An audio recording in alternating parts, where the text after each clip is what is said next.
The Oscar goes to The Incredible, Frozen, Zootopia, Toy Story 4, Encanto!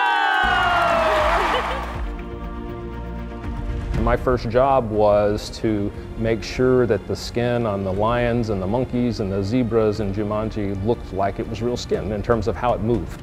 Seeing the credits roll and saying, hey, that's my name rolling across the screen, and it was pretty exciting. Then on to Star Wars Episode 1 and was on that for a long time. I've done How to Train Your Dragon 2, How to Train Your Dragon 3, Kung Fu Panda 2, Madagascar 2, Over the Hedge. Kipo and the Age of the Wonder Beast, which is on Netflix, Boss Baby Back in Business, as well as the epic tales of Captain Underpants. I wouldn't be in the industry without Viz, like without a doubt. Everything about Texas A&M, the theory I learned 25 years ago, I still use today. Tools come and go, companies get bought and sold, but the theory that I was taught never goes away. And that's a lot of what we're trying to help these kids see, is that what they've learned is worth a lot. They just have to learn how to put it into practice.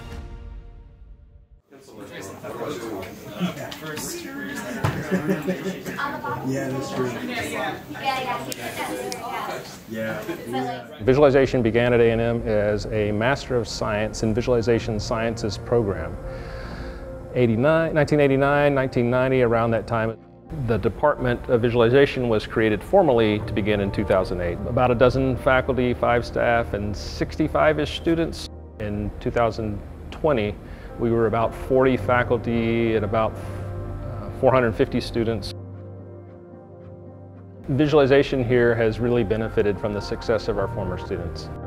What happens is our former students go off, they'll go to a big name studio, they'll work on a big name project, and that catches people's attention.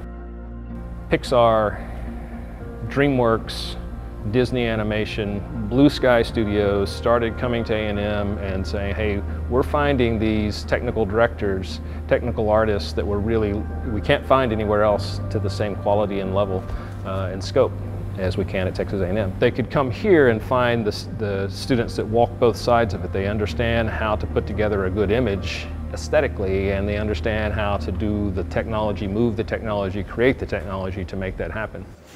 Yeah, for some like candles that works pretty well. If we were doing like a big fire, then we'd have to render the VDB and the VDB. We're doing a summer industry course. It's a really unique program. In fact, I'm not sure there's anything like it anywhere else in the United States. Right when he turns his head right there. Every year, the Viz Lab partners with a different company, and we send out mentors. We're from DreamWorks. It's really a lot of applying theory that they learn in school into practice. It's a bit of apprenticeship. It's everything we do at DreamWorks Animation. We push them to do professional quality work the same way we would. And it's a lot of fun.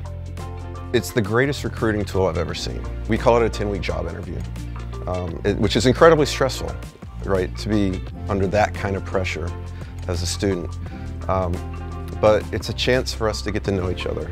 We know that if we make a job offer, we've got a really good chance of landing that candidate, because they already know that they'll be successful in their environment.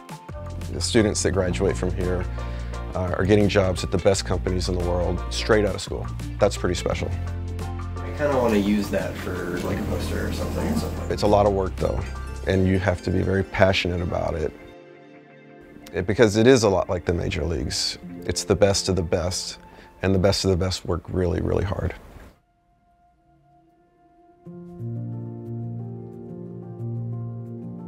I guess like the big defining moment was actually seeing Iron Man for the first time and seeing the previs and how the interlocking machinery of Iron Man's suit came together, and so that really was an inspiring moment for me.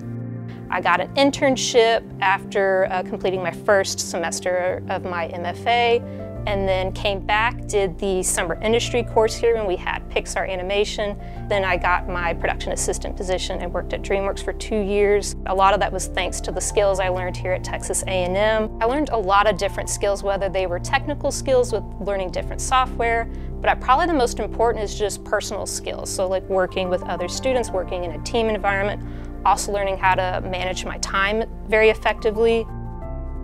Diversity in the school is really important too, and so learning to interact with people with all different cultures, but also different ideas that come from different students, and is going to be a really exciting change moving forward.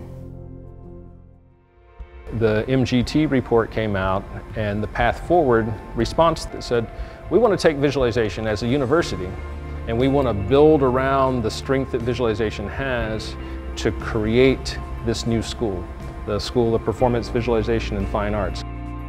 Let's bring in performance studies and bring in dance. Let's create connections to music activities and build out the visual and performing arts at A&M. The fine arts are here and have been here at A&M in those forms, but now we have a chance to augment them and to bring them together collectively and do more with them, and importantly provide more opportunities for students.